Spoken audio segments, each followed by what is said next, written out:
Masya Allah, aduh ini mah mahal banget harganya segini. Ini juga paling penampilannya doang yang bagus. Rasanya biasa aja nih begini mah. Tuh, Ape lihat tuh. terus. Ih, ngapain sih HP terus? Ape terus. Ini saya lagi ngeliat-ngeliat gini doang. Orang itu bacanya Al-Quran, lihatnya hadis. Ustadz Maulana Haji Muhammad Nur Maulana. Tadi kan saya udah baca-baca bareng. Oh iya, Haji Muhammad Nur Maulana. Haji 3 kali, maaf jamaah. Iya. Ya kan tadi kan saya udah baca Quran sama nanya-nanya sama Bapak tentang hadis. Gimana sih lupa?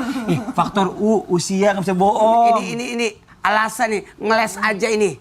Ngeles gimana? Tapi tahu nggak? Apa tuh? Sekarang itu banyak sunnah-sunnah Nabi yang sudah mulai dilupakan orang. Wah, bagus tuh. Gimana kalau kita angkat tema ini? Boleh. Mau tahu? Temanya apa? Temanya adalah sunnah Nabi ini jarang diketahui loh. Gimana? Bagus gak? Bagus. Sekarang ya, sekarang. Sekarang, ayo nonton sekarang.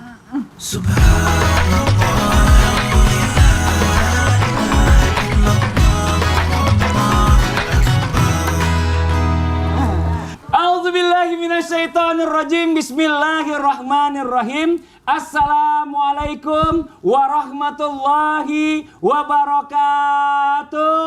Waalaikumsalam warahmatullahi wabarakatuh. Jamaah, jamaah. Alhamdulillah. Alhamdulillahirabbil alamin. Allahumma shalli ala sayyidina Muhammad wa ala ali sayyidina Muhammad. Rabbi shrah li sadri wa yassir li amri wahlul 'uqdatam min lisani yafqahu qawli. Jamaah Islam itu dan dirahmati Allah ini, Masya Allah ya. Menarik banget nih hari ini bersama guru-guru kita. Ada Ustadz Maulana, ada Habib Usman, ada Najah dan juga Ustadz Syam. Kita akan membahas tema yang jarang dipraktikkan adalah sunnah-sunnah Nabi yang mungkin banyak dilupakan. Masya Allah. Hari ini kita bahas, mudah-mudahan jadi pelajaran buat kita semua. Temanya adalah sunnah Nabi ini ternyata jarang diketahui loh.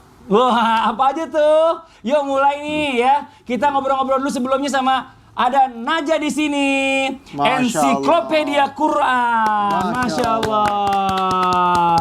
Najah, assalamualaikum. Waalaikumsalam. Wah, Masya Allah. Najah kan sering dengar cerita tentang Rasulullah. Najah rindu nggak? Pengen nggak ketemu sama Rasulullah? Ya, pengen rindu. Wah, rindu ya. Apa sih yang Najah pengen tanya kalau seandainya sampai nanti kita ketemu sama Rasulullah? Apa tadi? Apa yang pengen ditanyain? Yang ditanyain sama Rasulullah, kalau misalnya ketemu, Najah mau nyampein apa? Nggak tahu. Tapi Najah Masya Allah. Iya, Najah Masya Allah adalah luar biasa. penghafal Al-Quran. Jangan khawatir, Najah insya Allah bisa berjumpa dengan Rasulullah. Amin. Alhamdulillah, sekarang udah jumpa cucunya Nabi. Oh iya. Terus kalau misalnya Najah ketemu sama Nabi, seneng nggak kira-kira? Alhamdulillah. Masya Allah. Kayak gimana ekspresinya kira-kira ekspresinya? Oh, nah, Masya Allah Rasulullah seneng banget gitu.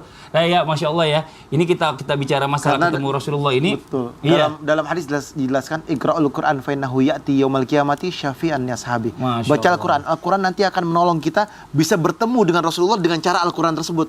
Karena Al-Quran adalah yang Rasulullah bawa, kalamullah. Bener, bahkan kita mimpi aja bisa ketemu sama Rasulullah itu susah banget. Dan pasti bangga banget kalau bisa mimpi sama ketemu Mimpi bertemu Rasulullah, surga udah. Amin, Masya Allah. Surga. Amin, Tanda-tanda seorang penghuni surga adalah mereka berjumpa dengan Rasulullah dalam Masya mimpinya. Allah, amin. Mudah-mudahan kebagian. Ustadz Maulana katanya udah pernah ya? Ajak-ajak dong, kalau gitu doain saya biar bisa ketemu Rasulullah. Nah, saya ketawa tuh. Maksudnya kan kalau dijamin surga kan Masya Allah luar biasa. Nah sekarang kita bahas satu persatu nih buat jamaah Islam itu dan dirahmati Allah ya. Yang pertama, sunnah yang berikut ini katanya berhubungan dengan air putih dan susu. Nah, dari katanya mulai banyak ditinggalkan sama orang-orang. Apa sih? Coba kita minta penjelasan sama guru kita nih. Ada Ustadz Syam. Mohon izin Ustadz Syam, tafadhol penjelasannya Ustadz Syam. Bismillahirrahmanirrahim. Tabi guru-guru Ustadz Maulana, Mas Fadli, Habib Utsman, Najah dan guru-guru kami yang dimuliakan Allah Subhanahu wa taala. Alhamdulillahirabbil alamin wassalatu wassalamu ala asyrafil anbiya'i wal mursalin sayyidina Muhammadin wa ala alihi wa sahbihi ajma'in. Asbahna wa asbahal mulku lillahi rabbil alamin. Subhanak la ilma lana illa ma 'allamtana innaka antal alimul hakim. Rabbi shrah li sadri wa yassir li amri wahlul 'uqdatam min lisani yafqahu qawli waj'al li waziran min ahli. Amin amin amin ya rabbal alamin. Jamaah Islam itu indah dimuliakan Allah Subhanahu wa taala. Hari ini kita akan membahas tentang sesuatu yang biasa dilakukan oleh baginda Nabi sallallahu alaihi wasallam, baik yang dikerjakan oleh Nabi sendiri atau yang disampaikan oleh Nabi SAW atau diiyakan oleh Nabi SAW atau tidak disanggah oleh Nabi sallallahu alaihi wasallam. Itu semua adalah sunnah dari para Nabi SAW dan dari para sahabat Nabi sallallahu alaihi wasallam radhiyallahu anhu radhahum. Yang pertama adalah ketika berbicara tentang minuman. Banyak di antara makanan dan minuman yang biasa dikonsumsi oleh baginda Nabi sallallahu alaihi wasallam. Ada yang kelihatan Nabi sangat suka dengan makanan tersebut. Ada yang Nabi SAW memakannya tapi bukan berarti menjadi hobinya Nabi SAW. Ada yang Nabi tidak melarangnya tapi Nabi tidak mau memakannya, seperti biawak. Pernah ada undangan makan biawak, Nabi tidak mengharamkan, Nabi tidak melarang para sahabat untuk pergi, tapi Nabi tidak senang, Nabi tidak memakannya. Kemudian ada lagi memang yang disenangi sama Nabi SAW, seperti daging kambing, itu Nabi SAW memang senang. Kemudian membahas tentang minuman, tentu saja minuman Nabi SAW ada banyak. Ada air rendaman kurma, kemudian ada juga diantaranya jus misalnya dari semangka atau dari timun gitu ya, atau dari labu. Nabi SAW juga senang meminum susu. Susu dari binatang, susu kambing, susu onta ataupun susu sapi. Maka ternyata menjadi sunnah Nabi SAW meminum susu apabila diniatkan mengikuti baginda Nabi SAW. Jadi minum susu kambing, minum susu onta ataupun minum susu sapi bukan semata-mata adalah sesuatu yang berbahaya jikalau cara minumnya, porsi minumnya ataupun dengan keadaan minumnya itu sudah ditentukan ataupun ditetapkan. Karena ada juga orang mengatakan, wah tidak bagus minum susu, tidak baik minum susu, susu itu merusak apa segala macam. Oh tentu saja sangat bertentangan dengan Nabi SAW. Karena Nabi SAW meminum susu. Kemudian sunnah selanjutnya setelah meminum susu, Nabi SAW biasanya meminum air, berkumur dengan air. Makanya dianjurkan oleh baginda Nabi SAW setelah minum susu, maka meminum air putih karena itu adalah lemak. Maksudnya adalah susu tadi mengandung daripada lemak. Hadis riwayat Bukhari wa Muslim. Jadi sunnah yang kadang ditinggalkan adalah setelah minum susu adalah berkumur dengan air putih. Kalau mungkin Nabi SAW ketika di Mekah minumnya air Zam-Zam, ketika di Madinah memang ada sumurnya baginda Nabi SAW atau mata air yang lainnya. Jadi sunnahnya ketika habis minum susu, ambil air, kemudian berkumur dengan air tersebut, lalu minum air tersebut, lalu mengikuti cara minumnya baginda Nabi SAW. Berarti sunnah yang pertama, sunnah meminum susu. Karena susu itu adalah mengandung kemurnian. Dalam surah yang bahas tentang susu apa Najah? Ada? Coba bacakan. A'udzu billahi minasy syaithanir rajim. Bismillahirrahmanirrahim. Wa inna lakum fil an'amil 'ibrah. نسقيكم مما في بطونه من بين فرث ودم لبنا خالصا سائغا للشاربين. Masya Allah, tabarakallah. Wa minal an'ami la'ibrah. Jadi dalam binatang ternak itu ada pelajaran. Karena dia mengeluarkan labanan khalisan sa'ighal lisyaribin. Susu murni yang bisa diminum. Padahal dia berada di antara kotoran dan darah. Betul aja ya? Artinya seperti itu ya? Jadi ada sesuatu yang diciptakan Allah Subhanahu Wa Taala di antara kotoran dan darah. Tapi justru dia labanan khalisan, menjadi sesuatu yang murni. Berarti susu itu adalah salah satu mukjizat Allah Subhanahu Wa Taala yang diberikan kepada manusia, pelajaran dari binatang ternak tadi. Wallahu ta'ala alam. Surah apa itu? An-Nahl ayat 66. Ayat 66 halaman 274. Masya Allah, Bagian tabarakallah. apa? Atas apa bawah? Kanan kiri. Kedua dari atas. Kedua dari atas, sebelah kanan kiri. Kanan. Masya Allah, tabarakallah. No setting. Tidak ada setting. Aduh, Masya Allah. Makasih banyak Ustaz Syam atas penjelasannya. Jadi ini yang sering kita lupakan. Saya habis minum susu, kadang-kadang nggak minum air putih, dan pakai teh. Mas Fadli. dan saya menyaksikan ini langsung loh, nggak ada settingan apapun. Iya, Saya makanya menyaksikan. Bib, ini Masya Allah. Buat jamaah Islam itu yang dirahmati Allah, kita lanjut lagi nih ya. Bicara masalah sunnah Nabi yang berikutnya. Tadi kita banyak yang nggak tahu, mungkin habis minum susu ya udah, jalan aja. ternyata harusnya minum air putih kumur-kumur ditelen. Kalau saya pakai teh tadi salah. Besok saya air putih ya. Besok saya pakai air putih. Tapi yang enak juga pakai kopi. Kopi susu dong. Ya kalau buat sahur ntar asam lambungnya naik. Kita lanjut lagi nih ya Ustadz Maulana izin. Sunan Nabi yang berikutnya nih katanya nih berhubungan atau mungkin yang jarang diketahui sama orang ini berhubungan dengan unta, hewan unta. Emang ada kaitan apa hewan unta sama kita Ustadz? Kok mau ginian? Ini gelasnya. Oh, buat apa? Nih, saya satu, Mas Fadil satu. Oke, siap. Saya pegang gini aja. Ya, sampai selesai acara ya. Bismillahirrahmanirrahim. Allahumma shalli ala sayyidina Muhammad wa ala sayyidina Muhammad. Izin Habib, Tafadhol, Ustaz. Ustaz Sam, Najah, Masya Allah, Tabarakallah. Ada sunnah Nabi yang ini mulai ditinggalkan orang. Yakni sunnahnya minum tadi sudah dikasih gambaran oleh Ustaz Sam. Kalau minum tidak boleh satu kali minum. Kayak seperti onta. Harus berhenti sejenak. Dan ini ilmu yang terakhir saya terima dari guru saya. Allah yarham. Yakni saya pernah tanya beliau, apa rahasia guru tak awet muda? Kenapa bisa awet muda? Beliau ngajarin kalau makan, minum, dibaca 3 kali Bismillahirrahmanirrahim. Jadi artinya, mohon maaf, tidak boleh orang minum 1 kali napas. Tidak boleh. Harus henti dulu. Karena jangan sampai engkau minum bagikan onta. Janganlah minum seperti onta. Nabi katakan, jangan minum dalam sekali tarikan napas yang seperti yang dilakukan onta. Sebaliknya, minumlah 2 kali, 3 kali sambil menyebut nama Allah. Lalu, sebelumnya baca basmalah, diakhiri dengan Alhamdulillah. Ini yang penting. Kenapa? Bahkan harus duduk, penghargaan. Ini luar biasa. Mohon maaf ya ini. Aduh. Halo, Ustadz Maulana. Halo. Jangan digituin. Iya Ustadz. Saya ikut-ikut. Saya ingat waktu tahu. Iya. Emang kedengeran?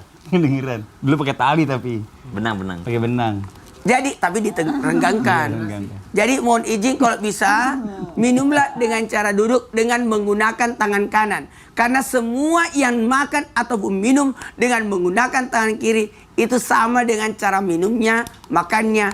Maaf, setan. Iya. Makasih banyak Ustadz. Jadi saya tuh lagi mikirin apa hubungannya hewan unta sama kita. Oh ternyata cara minumnya Cara tadi. minumnya 1 kali tarikan napas. Sebenarnya kasihlah hawa. Bahkan kalaupun minum, sepertiga di perut kita itu air, sepertiganya makanan, sepertiganya udara. Terima kasih banyak Ustadz Maulana atas penjelasan. Ini saya balikin gelasnya. Saya nggak jadi pakai, orang nggak dikasih apa-apaan. Aku wakili deh. Pertanyaannya tentang memakai baju, sunnah memakai baju Mas Fadli tadi katanya. Jadi kalau pakai baju baru gitu ya? Pakai baju baru itu harus gimana, ada doanya nggak baju baru? Gitu ya? Kalau pakai baju lama kan main pakai aja tuh. Kalau baju baru kan. Tetap pakai baca doa. Semua pakai baju tetap ada doanya. Cuma usus pakai baju baru ada nggak doanya Habib? Habib Makanya jangan mentang-mentang cari yang baru, yang lama dilupain. Ini Ya khair Afwan, Sam, Najah, Mas Fadli, Ustadz Maulana. Bismillahirrahmanirrahim. Berarti saya harus pelajari doanya ini, Bib. Karena aku baru dikasih baju baru sama Habib. Masya Allah. Habib kok ngasih baju cuma Ustadz doang? Bib, ini ngomong nih harus dapat berarti. Bismillahirrahmanirrahim. Assalamualaikum warahmatullahi wabarakatuh. Waalaikumsalam. Alhamdulillah. Alhamdulillahil wahidil ahad. Alladzi lam yalid wa lam yulad wa lam yakul lahu kufuwan ahad. Laisa kamitsli syai'un wa huwas samiul basir. Summa wasalli wa sallim wa barik ala sayyidina wa habibina wa syafi'ina wa maulana Muhammadin wa ala alihi wa sahbihi ajmain, amma ba'du. Segala puji bagi Allah Subhanahu wa taala yang telah memberikan kita nikmat iman, syahatul afiyah. Ya alhamdulillah, kita selalu berada di kajian mimbar Islam itu indah, yang insya Allah kita mendapatkan ilmu yang bermanfaat dari guru-guru kita, bisa diamalkan untuk dirinya, suaminya, istrinya, anak-anaknya. Insya Allah penuh dengan keberkahan dan keridhaan Allah Subhanahu wa taala. Ketika kita ditanya, apakah ada doa untuk memakai pakaian? Rasulullah SAW tidak pernah lepas daripada doa ketika menggunakan pakaiannya. Bahkan pakaiannya satu-satu diberikan nama dengan nama-nama yang indah. Dan Rasulullah SAW mengajarkan kepada umatnya untuk selalu bersyukur dan berterima kasih kepada Allah Subhanahu wa taala atas nikmat yang Allah taala berikan, sehingga akan ditambah kenikmatan tersebut. Dan syakartum la'azidannakum wa la in kafartum min adzabil lasyadid. Oleh karena itu, bersyukur atas nikmat yang Allah taala berikan, keberkahan yang tiada tara. Makanya setiap habis sholat selalu berdoa, alhamdulillah ala ni'amillah, alhamdulillah ala barakatillah, alhamdulillah ya hamdan syakirin, hamdan na'imin, hamdan yuafi ni'amahu wa yakafi mazidah, walhamdulillahi rabbil alamin. Nikmat segala sesuatunya semua dari Allah.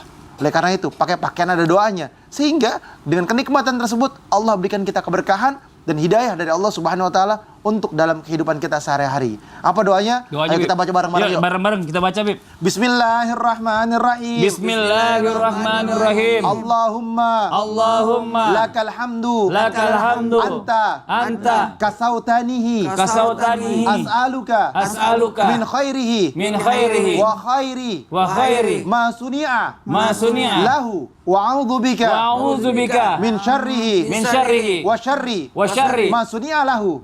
Ya Allah, hanya milik-Mu lah segala pujian. Amin. Hanya kepadamu lah ya Allah aku meminta, dan Engkaulah yang memberikan kepadaku ya Allah.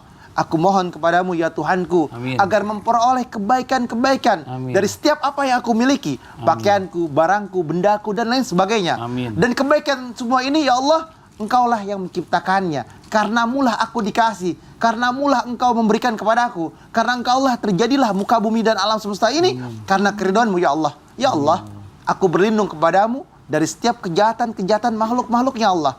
Dan kejahatan yang diciptakan oleh Allah Subhanahu wa taala karenanya. Amin. Ya Tuhanku, hanya kepadamu lah ya Allah kami meminta pertolongan dan kami meminta perlindungan. Jadi baca doa ini sehingga apa? Sehingga apapun yang kita milikin dijaga dalamnya kebaikan. Tidak untuk maksiat. Pakaiannya, bendanya, dan apapun. Termasuk mobilnya. Oh gitu, kalau sepatu gimana, Bib? Semua. Oh, saya pakai sepatu baru, saya baca doa itu tadi pas banget. Tapi mentang-mentang baru beli? Iya, saya baca doa ada alasan ikut, karena sepatu saya baru. Iya. Bapak baca doa emang ngapain? Emang ada yang baru? Kenapa? Ada amalan sunnah yang berkaitan dengan tidur. Emang sunnah apaan itu, Ustaz? Iya, ketika bangun tidur ada. Apaan itu? Ada. Setelah yang satu ini kita bahas ya. Makanya jangan kemana-mana, kita akan bahas tentang sunnah ketika bangun tidur yang sudah mulai orang lupakan. Oh iya. Tetap di Islam itu indah. Jamaah. Oh jamaah. Alhamdulillah. Alhamdulillah. Emang sunnah apaan sih? Ada.